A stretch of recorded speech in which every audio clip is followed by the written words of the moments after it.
Compañeritos, entonces ya saben, algunos fármicos, otra vez, cárgame. Bueno, fármacos son aceitosos, otros son solubles en agua. Los aceitosos son lipídicos o hidrofóbicos. Los solubles en agua son solubles en aguas o hidrofílicos. ¿Sale? Ok. Sigamos, como dicen aquí en el rancho, los agualetes. Ok. Biotransporte. Entonces la absorción se hace a través de la membrana, punto. Y unos por un lado, otros por otro. Los hidrofóbicos por la parte lipídica o lipoide. Los hidrofílicos por la parte hidrofílica también de la célula. Muy bonita, ¿no? Entonces el biotransporte, ¿a qué se refiere? Pues es a que se va a transportar los medicamentos. Y los medicamentos son conocidos también como sustancias de actividad biológica. Actividad biológica porque sanan a los seres vivos, ¿no? Esa es su actividad, sanar. ¿Cuáles son esas sustancias de actividad biológica? Las vitaminas, las vacunas, los fármacos, etcétera, hacia el interior de las células. Inclusive las toxinas, los venenos también son de actividad biológica, nada más que esos en lugar de curar, esos dañan, ¿verdad? Esos no curan, esos dañan. Muy feos. Y los medicamentos pues curan muy bonito. Ya ven que aquí hay feo o bonito. No hay de otra. Bueno. Entonces, compañeros, en el biotransporte, ¿qué ocurre? Bueno, ocurre que primero vamos a ver cuántos tipos de biotransporte hay. Hay uno que se llama pasivo y otro que se llama activo. Dentro del pasivo tenemos difusión simple, difusión facilitada y filtración, principalmente para los medicamentos. Entonces el pasivo es difusión simple, difusión facilitada y filtración. Transporte activo es por pinocitosis, por endocitosis y por exocitosis. Así mira, exocitosis. Citosis.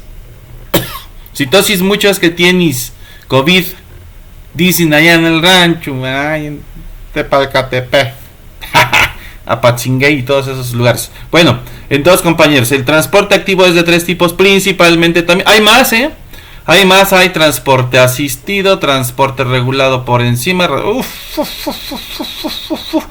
Pero pues si no, nos la vamos a ver viendo puro transporte nada más. En la membrana hay muchos mecanismos. 3 de pasivo y 3 de activo vamos a estudiar nada más.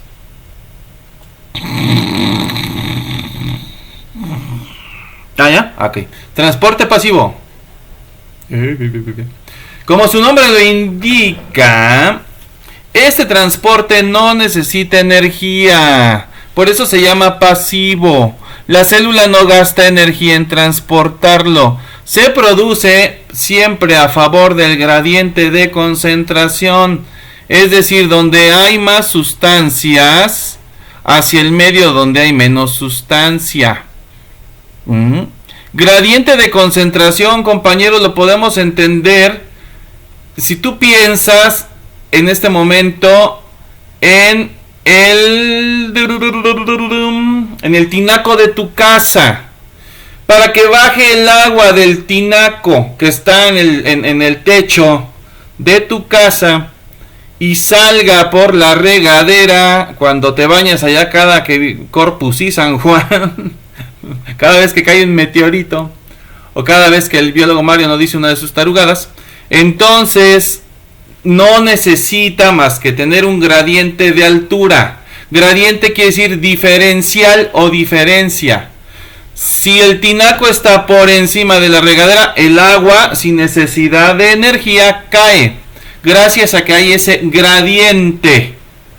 Dentro de los tejidos también hay un gradiente que se llama gradiente de concentración. Por ejemplo, si tú tomas agua salada, esa agua salada en esa agua salada está muy concentrada la sal, el cloruro de sodio. Mientras que en tu medio interno, en tus células, no está tan concentrada. Entonces, ¿qué es lo que va a pasar? Como el agua que tú estás tomando, llega llega a tus tejidos, a tus fluidos intersticiales, que son los que rodean a tus células, ahí el agua tiene mucha sal. Pero resulta que tu célula tiene menos sal. El agua salada, déjame decirte, es mortal, ¿eh? Estoy poniendo este ejemplo, pero es mortal. Porque tiene un 30% de sales de diferentes tipos, principalmente cloruros y carbonatos. Yoduros también, yoduro, carbonato, carbonatos y cloruros. ¿Sí? Esa concentración tan alta va a provocar un gradiente entre tu líquido intersticial, que ya está irrigado con agua muy salada, y el interior de tus células. ¿Sí me explico? Velo pensando. Entonces, compañero, ¿qué le va a pasar a esa sal? Va a entrar a las células de manera muy sencilla por transporte pasivo. Primero, número 1, es hidrosoluble. Eso le favorece al transporte pasivo. Número 2, son moléculas pequeñas. Porque las grandes moléculas por pasivo no pasan por transporte activo. La mayoría. Y número 3, el líquido que rodea tu célula, que se llama líquido intersticial, tiene esa gran cantidad de sales. Entonces se forma el gradiente. Y a través de ese gradiente de concentración va a pasar la sal de donde hay mucha sal a donde hay poca sal. Es decir, del líquido intersticial se va a meter ese cloruro, se va a meter ese carbonato, se va a meter esos fluoruros y yoduros hacia tu célula y la van a saturar de sales y la van a deshidratar. Porque la célula, cuando entra muchas sales minerales, expulsa agua hacia el líquido intersticial y la célula se deshidrata. Bueno, aquí lo importante es reconocer el transporte pasivo y cómo actúa un gradiente de concentración. Siempre es una diferencia entre algo que está más concentrado y algo que está menos concentrado. Como en el ejemplo de tu tinaco y tu regadera donde te bañas, perdón. El tinaco tiene que estar arriba y la regadera debajo, porque si no, no fluye el agua. No fluye igual el agua, no caería sin gasto de energía. Tú nomás abres la regadera y cae. No necesitas una bomba para que caiga agua. Simplemente por gravedad, por la diferencia de alturas, se genera ese gradiente. Uno está más alto que otro y ya. Lo mismo pasa en las células y el líquido intersticial. Si el líquido intersticial tiene una gran concentración de algo, va a obligar a que esa sustancia, ese algo, que puede ser medicamento, por ejemplo, ese medicamento pase hacia el interior de las células a través de transporte pasivo, sin gasto de energía y a favor del gradiente de concentración, es decir, de donde hay más medicamento hacia donde no lo hay.